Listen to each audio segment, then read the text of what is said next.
woke up to the reality of things with the Ron Paul movement. And that was really the initial start for me into politics in my whole life.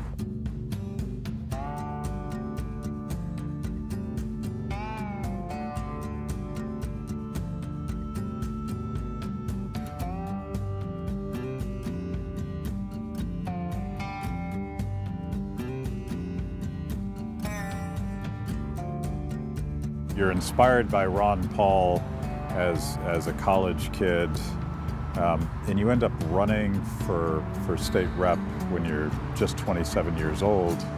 And immediately the entire Republican establishment comes down on you like a ton of bricks. They did not want you to win, right? Absolutely. You know, with Ron Paul, you know, what really inspired me was that he said the same things for decades, and he was consistent.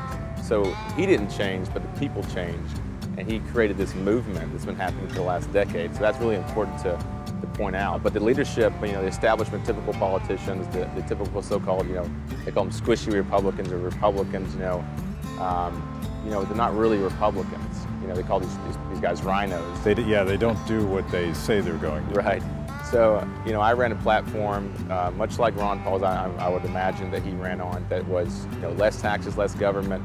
We want to get back to the principles of the party and back to the principles that founded the country of individual liberty, you know, fiscal responsibility, you know, free markets, and it really got me, you know, a lot of heat from the establishment Republicans because they weren't following the principles of the party. And not like I went down and called everybody out and by name.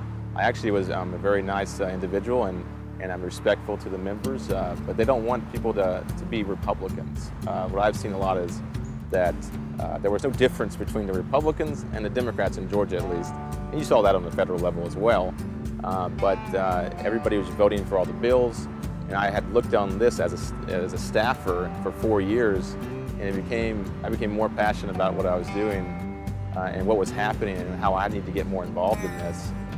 Because there was no difference I saw, and it was more of a statist than anything, that they were growing government every chance under the facade that we're limited government conservatives and we're Republicans and for less government, and they campaign on these promises, and then they go to the state house and they count on the voters to not pay attention to what the reality of things are going on. So you're elected, and the first test is whether or not you'll support the Republican budget, which is a debt bomb.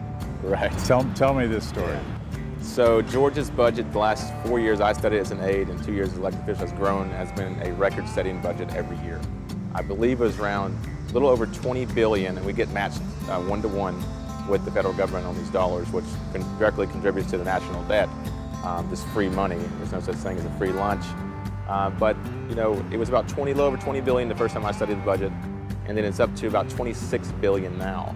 And every year is in record-setting budget, over $1 billion to 1.5, somewhere in there. It would come up from that. It was riddled with subsidies and interference in the free market. And so I had about 30 individuals come to me and say, and make sure that I was going to vote for the budget. And I respectfully had to disagree with them and say, well, I don't agree with these principles. Aren't we Republicans? Shouldn't we be not be interfering in the free market? It's almost like a gang thing or something, where you're expected to take the blood oath and they're going to test you to see if you'll vote for that budget. It is one way to put it. That's one way to put it. You know, it's a lot of coercion, a lot of pressure, a lot of intimidation. After all that pressure, it was overwhelming. My first big budget, first bill I ever voted on.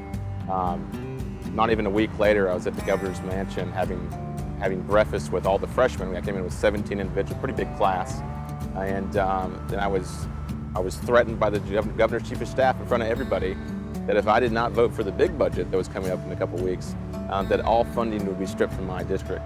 So I was appalled, naturally, that it was that bad. You know, I had seen a lot of things as an aide that upset me. I had seen a lot of intimidation factors and actually individuals threatening other individuals on the same sort of things. But I didn't imagine it would be that bad. And so I've seen a lot of things in the last 2 years. But that one really, you know, it was a choice I had to make to say, do I speak out against it or do I not say anything? But I felt like if I didn't say anything about it, then it continued to happen because so many other individuals had been threatened and they had not said anything. and it continues to happen, and people can get by with those things and not be accountable to those transgressions. It gets easier though. You know, if you maintain your principles, your integrity. I mean, the first year was extremely hard. It's human nature that you want to be liked. You want to be invited to lunch. You know, everybody wants to be invited to lunch, you know. So that, you know, that's difficult when you're trying to maintain relationships, but you know, putting the hard work in and actually expressing your ideas and why you disagree with the legislation makes a difference.